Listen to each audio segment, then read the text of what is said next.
معزز و مکرم اساتذہ کرام و طالبان علوم نبویہ، السلام علیکم ورحمۃ اللہ وبرکاتہ۔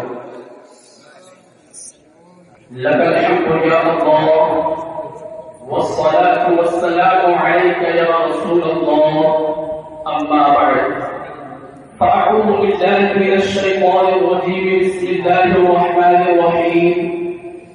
هل يستوي الذين يعلمون والذين لا يعلمون؟ صدق الله العظيم۔ وقال النبي صلى الله تعالى عليه وسلم: طلب العلم فريضة على كل مسلم ومسلمة۔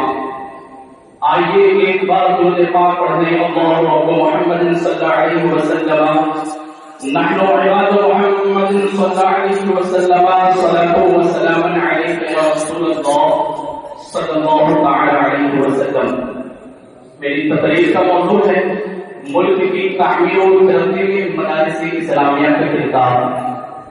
محترم سامعین کرام، ہندوستان کی تاریخ گواہ ہے کہ کوئی بھی قوم تعلیم کے بغیر ترقی نہیں کر سکتی، کیونکہ جہالت اندھیروں کا نام ہے اور تعلیم روشنی کا چراغ ہے۔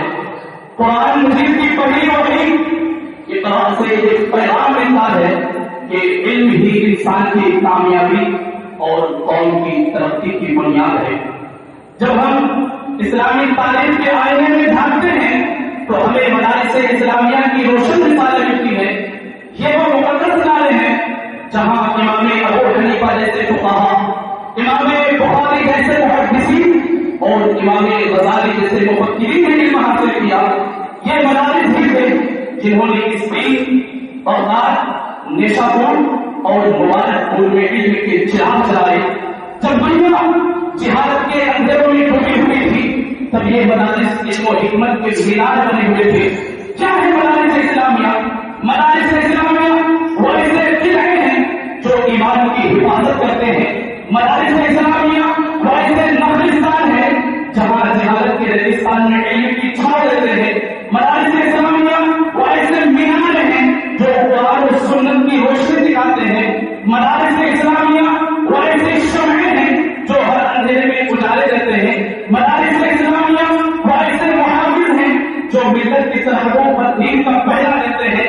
اب ذہن میں ایک سوال پیدا ہو سکتا ہے کہ مدارس نے قوم کو کیا دیا؟ تو جواب ہے قوم میں دینی و اخلاقی شعور پیدا کیا۔ مدارس نے عوام کو حلال و حرام کی پہچان کرائی، عدل و انصاف کا شعور دیا اور اسلامی اخلاق سے روشناس کرایا۔ یہی نہیں بلکہ لوگوں کو صبر و شکر، اظہار و قربانی، حکومت و بھائی چارہ، صدق و امانت، وفاداری، محبت و رواداری اور خدمت خلق جیسے اوصاف اپنانے کی تعلیم دی۔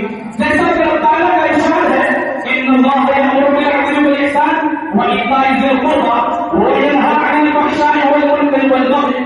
اسی حکم الہی کی تعمیل کرتے ہوئے مدارس نے عدل و احسان کو عام کیا اور فحاشی و منکرات کے خلاف آواز بلند کی۔ شراب نوشی، جوا، بے حیائی اور دیگر سماجی بیماریوں کے خلاف ان کا کردار کسی چراغ میں راہ سے کم نہیں۔ حدیث مبارکہ ہے افضل الجہاد کلمۃ الحق۔ اسی حدیث کی تعمیل کرتے ہوئے مدارس کے علماء نے ہمیشہ برائیوں کے خلاف آواز بلند کی اور اسی حدیث کی تعمیل کرتے ہوئے مدارس کے علماء نے کبھی بھی پیچھے نہیں ہٹا بلکہ ہمیشہ حق بولتے رہے اور حق بولتے بولتے اپنی جانوں کا نذرانہ پیش کر دیا۔ محترم سامعین کرام، مدارس اسلامیہ محض دینی دستکاری نہیں بلکہ یہ ایمان، اخلاق، ملک کی ترقی اور تہذیب کے ابتدائے ہیں۔ ان کی بدولت ایک صالح، بااخلاق اور ترقی یافتہ قوم پروان چڑھتی ہے۔ رب تعالیٰ کا ارشاد ہے انما المؤمنون الذین اذا ذکر اللہ وجلت قلوبهم واذا تليت عليهم آیاته زادتهم ایمانا وعلى ربهم يتوکلون۔ مومن تو وہ ہیں کہ جب اللہ کا ذکر کیا جاتا ہے تو ان کے دل کانپ اٹھتے ہیں۔ یہی کیفیت مدارس میں پروان چڑھتی ہے جہاں دلوں کو اللہ سے ملایا جاتا ہے، جہاں دلوں کو روشن کرایا جاتا ہے، جہاں دلوں کو بالکل منور و مجلہ کیا جاتا ہے۔ محترم سامعین کرام، مدارس اسلامیہ محض درس گاہوں کا نام نہیں بلکہ یہ ملک کی ترقی کا نام ہے۔ محترم سامعین کرام، حدیث مبارکہ ہے، نبی پاک صلی اللہ تعالی علیہ وسلم ارشاد فرماتے ہیں خیرکم من تعلم القرآن وعلمہ، تم میں سب سے بہتر وہ ہے جو قرآن خود سیکھے اور دوسروں کو سکھائے۔ اور یہ حقیقت ہے کہ اگر قوموں میں ایمان و اخلاق کمزور پڑتا ہے تو وہ قوم زوال کا شکار ہو جاتی ہے، لیکن جب ایمانوں کے دار مضبوط ہو تو وہ قوم دنیا کی قیادت کرتی ہے۔ مدارس اسلامیہ ہی مجال ہے جو ہماری نسلوں میں دینی غیرت، ملی حقیقت، اظہار و قربانی اور انسانیت کی خدمت کا جذبہ بیدار کرتے ہیں۔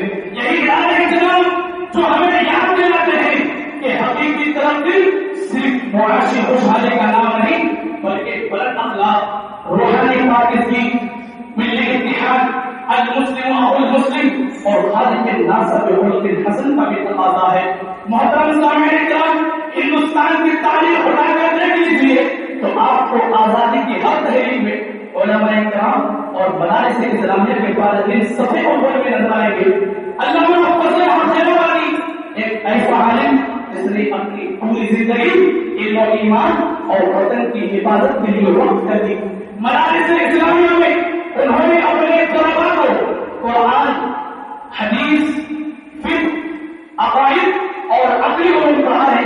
ان کے شاگرد، ان کے طلباء، ان کے اسٹوڈنٹ آگے جا کر اپنی قوم کے لیے علم اور اخلاق کی روشنی پھیلانے والے بنے۔ یہ ثابت کرتا ہے کہ مدارس میں تعلیم کا مرکز نہیں بلکہ قوم کی تعمیر و ترقی کا شعبہ ہے۔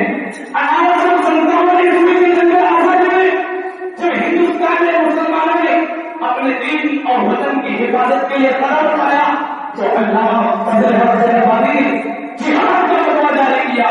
یہ فتویٰ مسلمانوں کے لیے مشعل راہ بنا اور مدارس کے طلباء نے قیادت کے تحت انگریزوں کے خلاف مضبوط معاہدے اختیار کیا۔ لیکن دوستوں، قربانی کا راستہ آسان نہیں تھا۔ انگریزوں نے انہیں گرفتار کیا، مقدمہ چلایا اور کالا پانی یعنی جزیرے کے ڈومان ضلع وطن کر دیا۔ وہاں کی سخت قید تنہائی میں انہوں نے اپنے ایمان اور اصول کو قائم رکھا اور 20 اگست 1861 عیسوی کو جامع شہادت نوش کیا۔ یہ قربانی ہمیں یہ سکھاتی ہے کہ مدارس صرف تعلیم کا مرکز نہیں بلکہ قوم کی تعمیر و ترقی کا ستون ہے۔ آج ہم آزاد فضا میں سانس لے رہے ہیں، تعلیم حاصل کر رہے ہیں اور ملک کی ترقی میں حصہ لے رہے ہیں جو انہی بزرگوں کی محنت اور قربانی کا نتیجہ ہے۔ مادر علمی الجامعۃ الاشرفیہ زندہ باد، اساتذہ اکرام، قائم نواز وما علیکم السلام علیکم ورحمۃ اللہ وبرکاتہ۔